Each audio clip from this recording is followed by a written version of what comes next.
Hello everyone, Kanoj sir here and welcome you student point academy. बच्चों, ये है हमारा प्रैक्टिस सेट 12.2 का दूसरा पार्ट, दूसरा वीडियो। और इसके पहले वाले वीडियो में हमने 1 से लेकर 5 तक सारे क्वेश्चन सॉल्व किए। ठीक है, तो वर्ड प्रॉब्लम है, काफी बड़े बड़े वीडियो बन रहे हैं, काफी टाइम लग रहा है इसको सॉल्व करने के लिए और एक्सप्लेन करने के लिए अच्छे से, इसलिए 2 पार्ट में ये वीडियो बन रहा है। अगर आपने पहला पार्ट नहीं देखा है तो please check out that video. और अभी हम करेंगे क्वेश्चन नंबर 6। क्वेश्चन नंबर 6 का जो क्वेश्चन है आपके सामने स्टार वाला है। some ticket of rupees 200 and some of rupees 100 of a drama in theater were sold। देखो, थिएटर में एक ड्रामा चल रहा है और ड्रामे की टिकट जो है 200 रुपए की और 100 रुपए की है। तो 200 रुपए की कुछ टिकट बेची गई और 100 रुपए की कुछ टिकट बेची गई। The number of ticket of rupees 200 was sold 20 more than the number of ticket of rupees 100। तो 200 रुपए की जो टिकट है वो 100 रुपए की टिकट से 20 टिकट ज्यादा बेची गई। 200 रुपए वाली टिकट ज्यादा बेची गई है, 100 रुपए वाली कम बेची गई है। तो जितनी भी टिकट बिकी है 100 रुपए वाली और 200 रुपए वाली, उसमें 200 रुपए वाली टिकट जो है वो 20 टिकट ज्यादा बिकी है। एक क्वेश्चन समझ गया? The total amount receive by the theatre by sale of ticket was 37,000। और थिएटर वाले को उस शो का 37,000 रुपीज मिला है। तो बताओ कि 100 रुपए वाली भाई कितनी टिकट बिकी होगी। ठीक है, तो सबसे पहले हम क्या करेंगे, लेट अस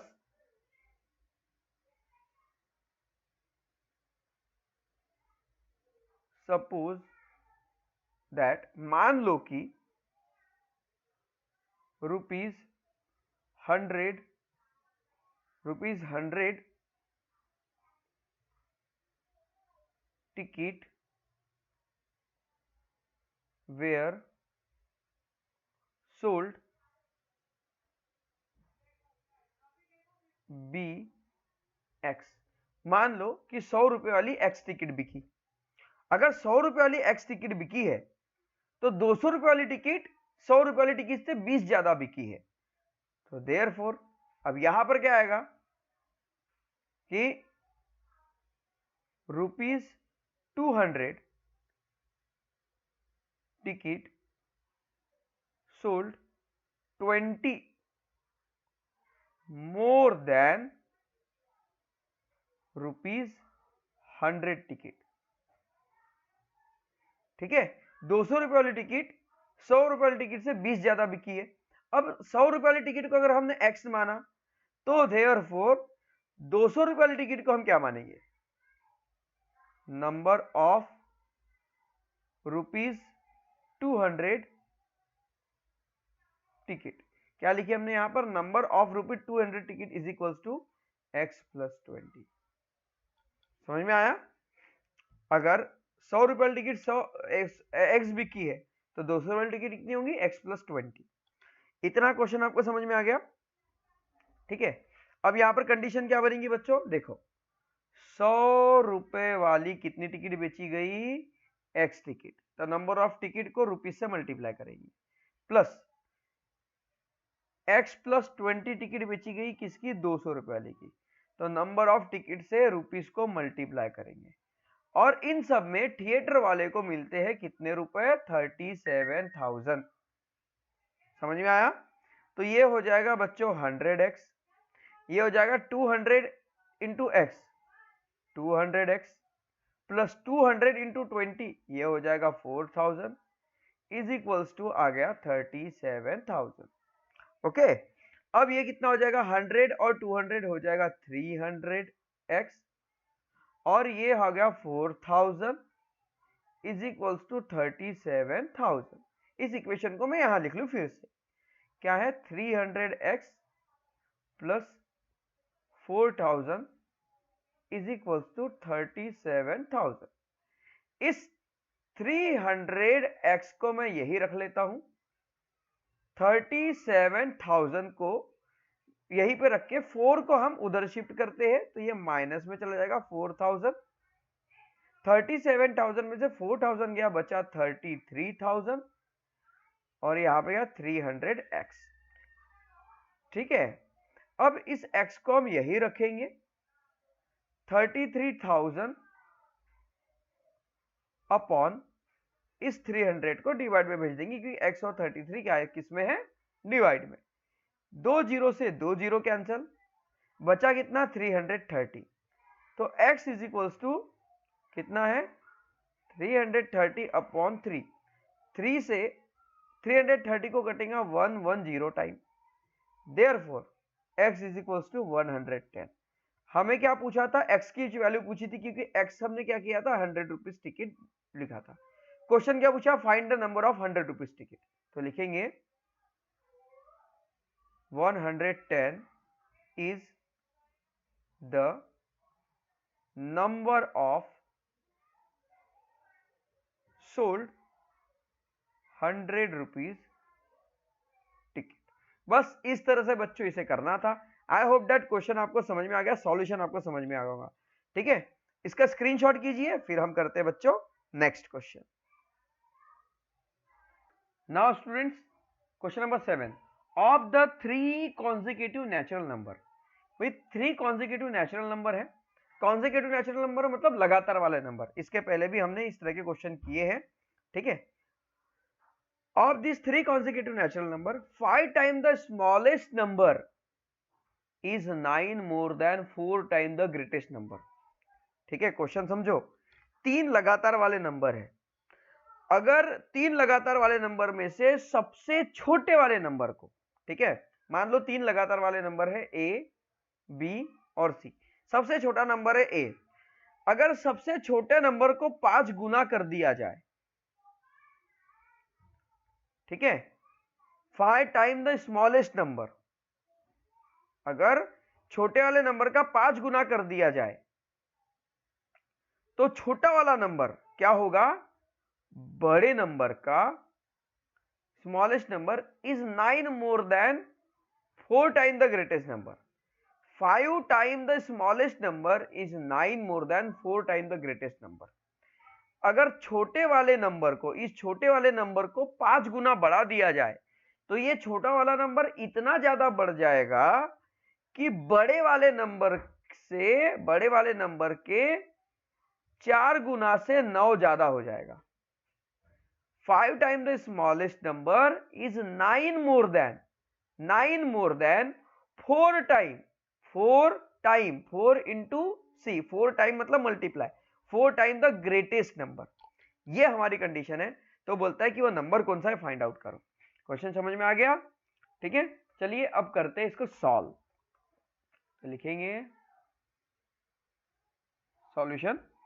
ठीक है, तो मान लो let the 3 consecutive number be, मान लो वो 3 कॉन्जिक्यूटिव नंबर कौन सी है, अगर 3 है तो मिडल टर्म को हम x लेंगे, x के बाद वाली होंगी x+1 और x के पहले वाली होंगी x-1। हमेशा ध्यान में रखना 3 कॉन्जिक्यूटिव टर्म की बात करें तो ऐसे ही करना, बीच में एक नंबर रखना, इसके बाद वाली 1+ आएंगी और इसके पहले वाली 1- आएगी, क्योंकि कॉन्जिक्यूटिव यानी लगातार होती है और लगातार वाले नंबर में एक का ही फर्क होता है। ठीक है, अब आगे क्वेश्चन क्या कहता है, as 5 time the smallest number is 9 more than 4 time greatest number.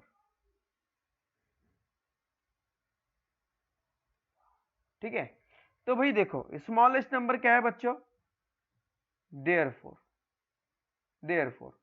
Smallest number कौन सा है, x-1।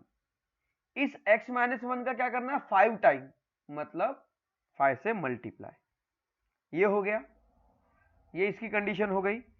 अब आगे क्या कहता है, 9 more than 4 time the greater number. 9, ठीक है, तो इसमें कैसा है, 2 कंडीशन है, हम क्या करते हैं दोनों कंडीशन को अलग अलग लिखते हैं, या एक साथ भी लिखेंगे तो भी चलता है, कोई दिक्कत नहीं है। ठीक है, इसी को मैं अगर एक साथ बता दूं तो कैसे होगा?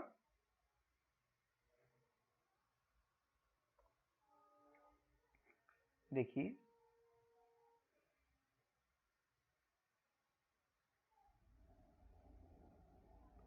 देखो, as 5 time the smallest number, 5 time the smallest number, तो ये स्मॉलेस्ट नंबर का 5 टाइम, ठीक है। 5 time the smallest number is 5 time the smallest number, ये नंबर किसके बराबर होगा? ये नंबर होगा ग्रेटर नंबर के। अब ग्रेटर नंबर क्या है भाई? ग्रेटर नंबर है x plus one, x plus one के 4 गुना से 9 ज्यादा। तो x प्लस वन में 4 का गुना करेंगे, 9 ज्यादा मतलब 9 प्लस करेंगे। अब इसको हम क्या करेंगे? सॉल्व करेंगे। तो ये क्या हो जाएगा बच्चों? 5 इंटू एक्स 5x, 5 वन जा 5 इज इक्वल्स टू, ये होगा 4x, 4 वन जा 4 प्लस 9, ठीक है। ये हो जाएगा 5x, 4x को इधर शिफ्ट करेंगे x के तरफ इज इक्वल्स टू 4 और 9 13 और ये 5 हो जाएगा प्लस में आ जाएगा। तो ये हो जाएगा x और ये हो जाएगा 13 प्लस 5 18। तो x की वैल्यू निकलती है बच्चों 18, ठीक है। अब x क्या है?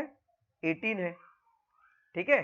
अगर x 18 है, देखो x minus one comma x comma x plus one, x अगर 18 है तो x प्लस वन मतलब 18 प्लस वन, और इधर क्या आएगा? 18 माइनस वन। तो 18 में से एक गया 17, ये है 18 और ये 18 प्लस वन 19, तो 17 18 19 वो ये नंबर होगा, ठीक है। So therefore 17 18 19 is the 3 consecutive natural number. बस इस तरह से इसे लिखना था। इसका स्क्रीनशॉट कर लीजिए, फिर हम करते हैं नेक्स्ट क्वेश्चन। देखिए बड़ा ही मजेदार क्वेश्चन है। Question number 8, Raju sold a bicycle to Amit at 8% profit. Raju ने 8% के प्रॉफिट पर साइकिल अमित को बेच दी। बेची किसने? राजू ने। राजू को प्रॉफिट कितना हुआ? 8% का। किसको बेचा? अमित को। अमित ने साइकिल खरीदा, उस साइकिल को उसने रिपेयर किया। रिपेयर करने के लिए उस पर उसने 54 रुपीज खर्च किए। Amit repaired it spending 54 rupees. उसके बाद then he sold the bicycle to Nikhil rupees 1134 with no loss and no profit. Amit ने साइकिल खरीदा, उसे रिपेयर किया, रिपेयर करने में उसमें 54 रुपए खर्च किए। उसके बाद उसने वो साइकिल को निखिल को बेच दिया। निखिल को उसने बेचा 1134 रुपए में, और इसमें उसको ना तो लॉस हुआ और ना ही प्रॉफिट हुआ, मतलब मुद्दल में बेच दिया, जितने में पड़ी उतने में बेच दिया। इसका मतलब हमें तो ये पता चल गया कि भाई राजू ने अमित को कितने में साइकिल बेचा था। राजू ने अमित को 1134 रुपए में ही साइकिल बेचा था, ठीक है। सॉरी, 1134 रुपए में साइकिल नहीं बेचा था। मतलब राजू ने अमित को जिस भी अमाउंट में साइकिल बेचा था उसमें 54 रुपीज खर्च करने पर वो पैसा इतना होता था। मतलब अमित को यह साइकिल 1134 रुपए में पड़ी रिपेयरिंग चार्ज के साथ। उसने उतने ही रुपए में नो प्रॉफिट नो लॉस में उस साइकिल को किसी और को बेच दी, ठीक है। किसको बेची? निखिल को बेची। अब क्वेश्चन ये कहता है कि राजू ने अगर 8% का प्रॉफिट उठाया है तो find the cost price of bicycle which Raju purchase. तो बताओ राजू ने उसको कितने रुपए में खरीदा होगा, ठीक है। तो राजू ने कितने रुपए में खरीदा ये हमें नहीं पता, तो लिखेंगे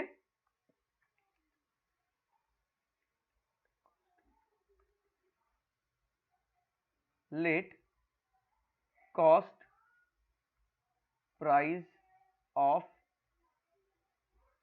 bicycle for Raju be rupees x, मान लो एक्स रुपीज में राजू ने साइकिल खरीदी, ठीक है। अब राजू ने उसे 8% प्रॉफिट पर अमित को बेचा, ये लिखो, राजू सोल्ड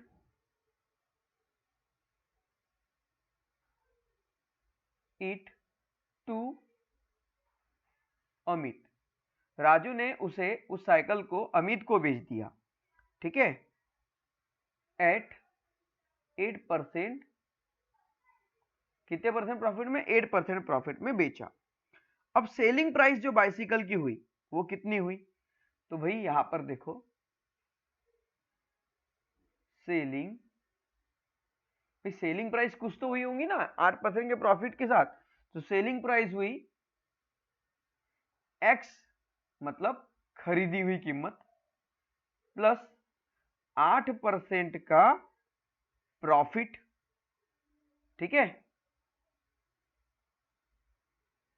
8% का प्रॉफिट किस पर, एक्स पर, इसको क्या लिखते हैं, एक्स प्लस 8%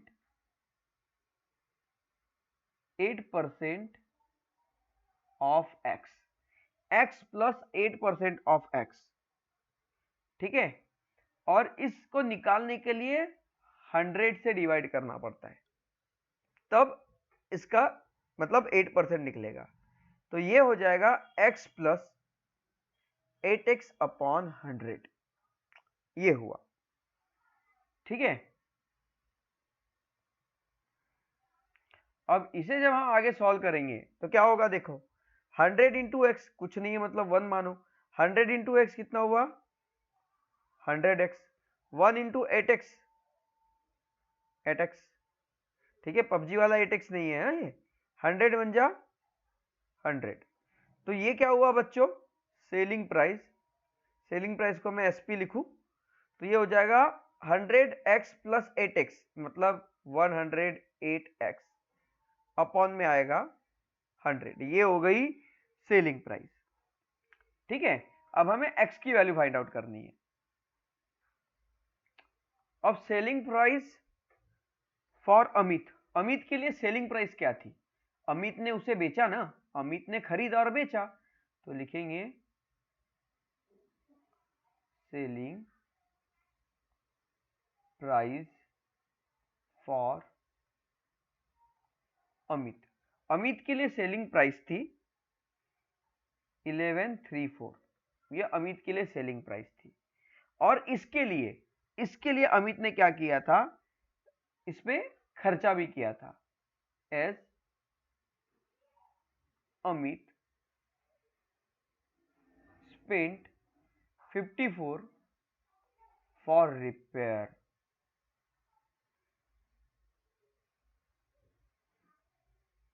रिपेयरिंग के लिए उसने 54 रुपीज खर्च किया था, ठीक है। तो भाई अब हुआ क्या, ये सेलिंग प्राइस थी, ये एसपी, ये जो सेलिंग प्राइस है, ये सेलिंग प्राइस किसकी है, राजू की है, राजू ने सेल किया अमित को, मतलब ये क्या है, अमित की परचेस प्राइस है। तो अमित की परचेस प्राइस है 108 x अपॉन 100, इस पर उसने 54 रुपीज खर्च किया, और खर्च करने के बाद इसको इसने 1134 में बेच दिया, समझ में आया। अब इसके नीचे कुछ नहीं, मतलब 1 मानिए और क्रॉस मल्टीप्लाई कीजिए, तो ये हो जाएगा, इसके नीचे कुछ नहीं मतलब 1 है, तो 1 इंटू 100x, तो 108x प्लस 100 इंटू 34, सो 54, तो ये हो जाएगा 5400 अपॉन 100 बन जा 100 इज इक्वल टू, ये हो जाएगा 1134, ठीक है। ध्यान से देखो, तो देखो इस 100 को यहां पर भेजेंगे, इसके साथ मल्टीप्लाई करेगा, तो यहां क्या बचेगा, 108x plus 5400 is equal to 1134 को जब 100 से मल्टीप्लाई करेंगे तो 2 जीरो ऐड हो जाएंगे। उसके बाद हम इस नंबर को इधर शिफ्ट करेंगे तो माइनस कर जाएगा, तो आ जाएगा 108x is equals to 113,400 minus 5,400। जब इन दोनों का माइनस करेंगे 108x इज इक्वल टू, इन दोनों का माइनस करने पर हमें मिलता है 108,000। ठीक है, ये रकम हमें यहां पर मिल जाएगी।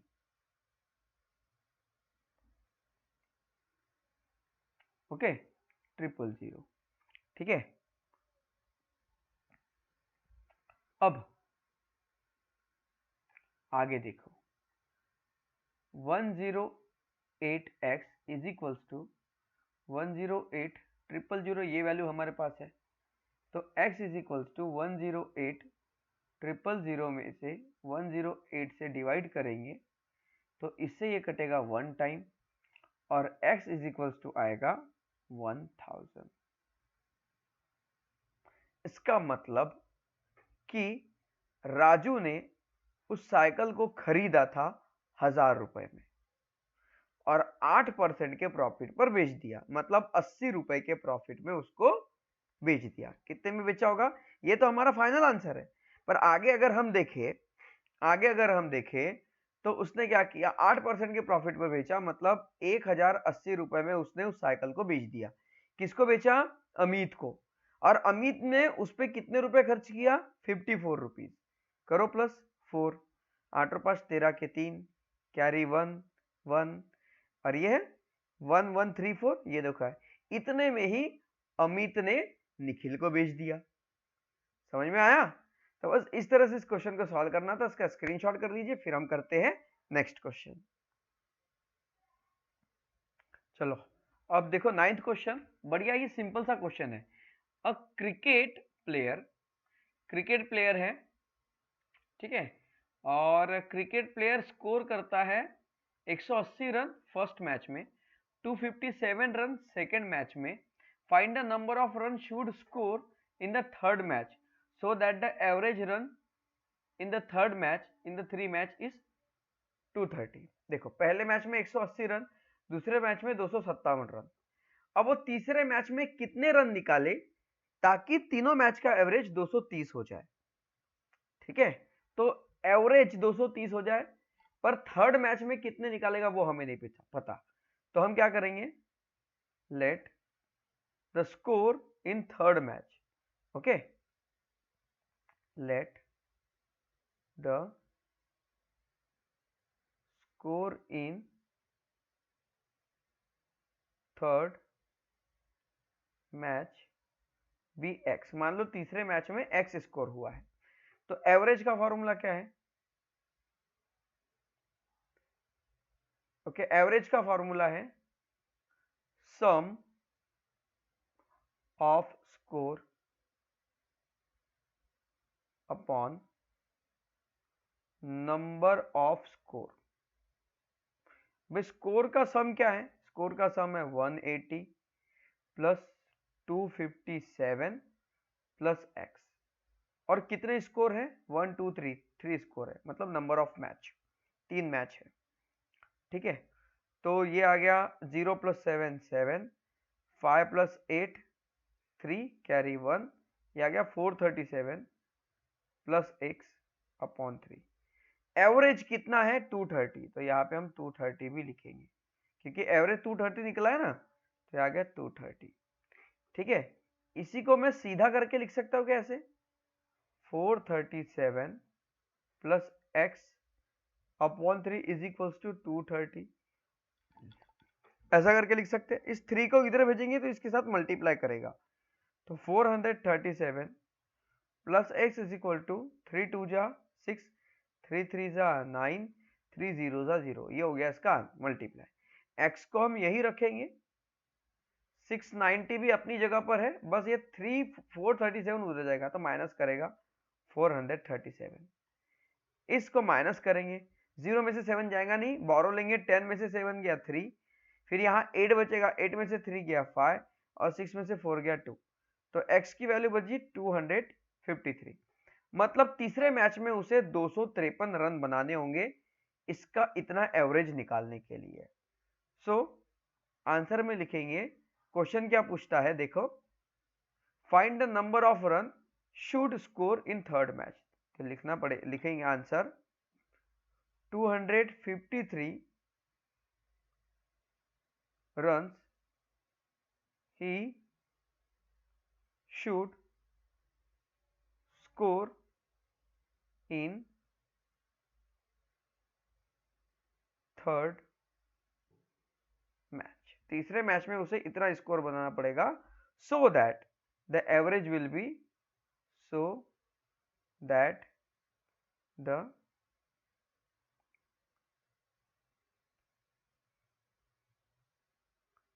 Average will be 230। ओके, इस तरह से करना था। इसका स्क्रीनशॉट कीजिए, फिर हम करते नेक्स्ट क्वेश्चन। देखिए क्वेश्चन नंबर 10 है सुधीर प्रेजेंट एज। सुधीर की आज की age, Sudhir present age is 5 more than 3 time the age of Veeru. Veeru की जो भी एज होंगी उसकी एज से सुधीर की एज 5 साल ज्यादा है। Sudhir present age 5 more than 3 time the age of Veeru. सिर्फ 5 साल नहीं है, 5 मोर देन 3 टाइम, मतलब वीरू की जो भी एज होंगी, वीरू की एज हमें नहीं पता है, पर सुधीर की एज वीरू की एज से 3 गुना से 5 ज्यादा है। मतलब वीरू के एज में 3 का मल्टीप्लाई प्लस 5 ऐड करेंगे तो सुधीर की एज मिलेगी। उसके बाद कहता है Anil's age is half the age of Sudhir. अब सुधीर की जो भी एज है उससे अनिल की एज सुधीर की उम्र से आधी है। If the ratio of the sum of Sudhir and Veeru age to 3 time Anil age, अगर हम सुधीर और वीरू की एज का रेशियो निकाले तो वो एज अनिल की एज का 3 गुना ज्यादा होगा। 3 time the Anil age is 5 to 6, then find the Veeru's age. तो बताओ वीरू की एज क्या है। यहां पर ध्यान देने लायक बात है, सबसे पहले तो हमें वीरू की एज फाइंड लेनी पड़ेगी x। Let the Veeru's age be x year. Veeru की एज हमने x ईयर मान ली है, ठीक है। अब जो जो कंडीशन है वो कंडीशन यहां पर लिखते चलो तो ही आएगा। ओके, तो भाई पहली कंडीशन क्या है हमारी, पहली कंडीशन है Sudhir age 5 more than 3 time the Veeru age. तो लिखो Sudhir age 5 more than 3 time Veeru's age.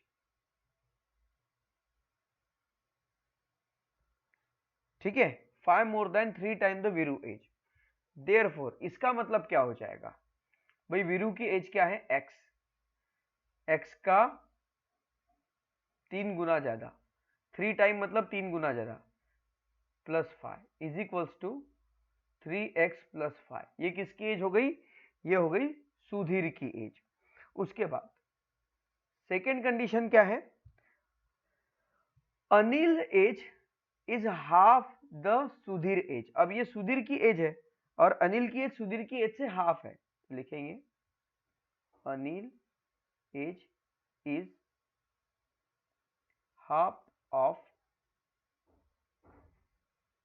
Sudhir as.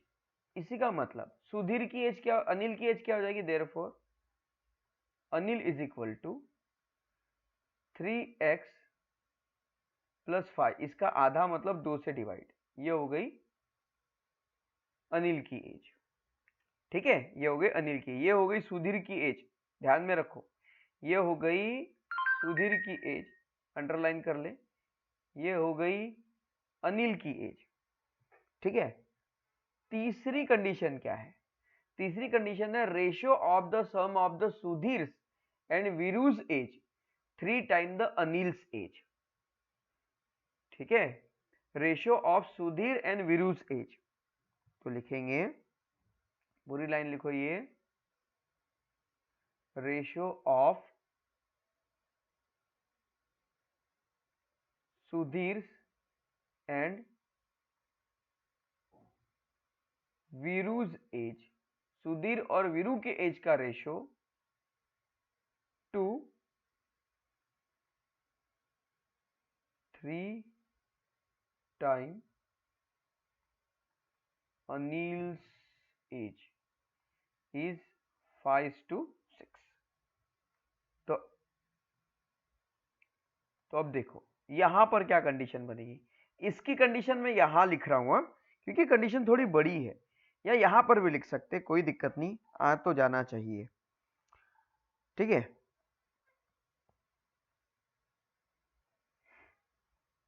तो देखो यही लिख लेते, ratio of Sudhir and Veeru's age, ratio sorry यहां पर है ratio of the sum of, ratio of sum, यहां पर लिखना पड़ेगा sum of, ratio of sum of Sudhir and Veeru's age, Sudhir और वीरू की एज का सम। सबसे पहले भाई सुधीर की एज क्या है, सुधीर की एज है 3x + 5, इसमें किसका सम होगा, वीरू की एज का, वीरू की एज क्या है x, इसका रेशो किसके साथ है, इसका रेशो है अनिल की एज के साथ, अनिल की एज के साथ 3 गुना ज्यादा, 3 टाइम द अनिल एज, तो 3 गुना अनिल की एज कितनी है 3x + 5 अपॉन 2, ये होगी अनिल की एज। और इस कंडीशन में इसका रेशो क्या बनता है, तो वो बनता है 5:6, मतलब 5/6 का।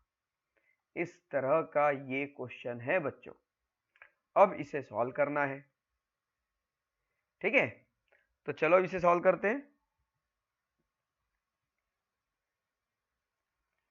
तो देखिए थोड़ी सी स्पेस मैंने बढ़ा दिया है। ठीक है, अब इसको कैसे सॉल्व करना, स्टूडेंट्स बहुत ध्यान से देखना है इस स्टेप को। ये एक नंबर है, उसके अपॉन में एक नंबर है ये वाला, और नीचे वाला जो नंबर है उसके अपॉन में ये नंबर है, तो ये वाला नंबर जो है ना सीधा मल्टीप्लाई कर सकता है इसके साथ। ऐसा क्यों, देखो मैं आपको बताता हूं। जैसे अगर ऐसा है 2 7/5, इसका मतलब क्या होता है 2 7/5, इसका मतलब क्या होता है 2 / 7/5। ठीक है, यही होता है। और इसका मतलब क्या होता है 2 × 5/7, मतलब 5 ने क्या कर दिया इनडायरेक्टली इस 2 के साथ मल्टीप्लाई कर दिया, बराबर, ये हमने पढ़ा है। तो बस यही बात हमें ध्यान में रखनी है, 2 का मल्टीप्लाई सीधा इसके साथ हो जाएगा, तो ये हो जाएगा 2 × 3x + 5 + x, 2 का मल्टीप्लाई सबके साथ होगा, ऊपर में जितने भी नंबर्स होंगे उन सबके साथ।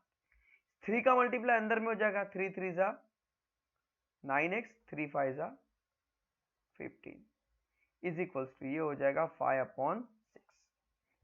ओके, अब हम क्या करेंगे, इसको उधर शिफ्ट करेंगे और इसमें आपस में मल्टीप्लाई करेंगे, तो 2 ये जगह 2 3 जा 6x, ये हो जाएगा 6x, 2 5 जा 10 plus 2 × x 2x is equal to, यहां पर देखो क्या होगा 5/6 मल्टीप्लाई बाय 9x + 15, ऐसा हो जाएगा। इस 6 को हम यहां पर शिफ्ट करेंगे। सबसे पहले इनको क्या करो आप, इसका ऐड कर लो, 6x और 2x क्या हुआ 8x + 10, 6 जो आया इसके साथ मल्टीप्लाई करेगा पूरे के पूरे ब्रैकेट में, क्योंकि ये डिवाइड में इधर जाके मल्टीप्लाई करेगा, और 5 का मल्टीप्लाई 9 के साथ होगा, 5 9 जा 45x, 5 का मल्टीप्लाई 15 के साथ होगा तो 15 5 जा 75। ठीक है, अब इसको सॉल्व करो, ये हो जाएगा 40 8 छंग 48 48x, 6 10 जा 60 इज इक्वल्स टू, ये होगा 45x और ये हो जाएगा 75। अब इस x वाली वैल्यू के इधर आओ, 48x - 45x, ठीक है, क्योंकि माइनस में आ गया इधर, इधर है 75 - 60, 48 में से 45x गया तो क्या बचा 3x इज इक्वल्स टू, ये क्या हुआ 15, 75 में 60 15, x is equals to 15 upon 3, 3 से ये 5 टाइम कैंसिल हो जाएगा और x की वैल्यू जो है ना बच्चों वो आ जाएंगी 5। इसका मतलब जो वीरू की एज है वो x ईयर की है और यही हमें फाइंड आउट करना था, यही हमारा फाइनल आंसर था। आप इसका स्क्रीनशॉट कर लीजिए और इसी के साथ हमारा ये वीडियो यहीं पर कंप्लीट होता है।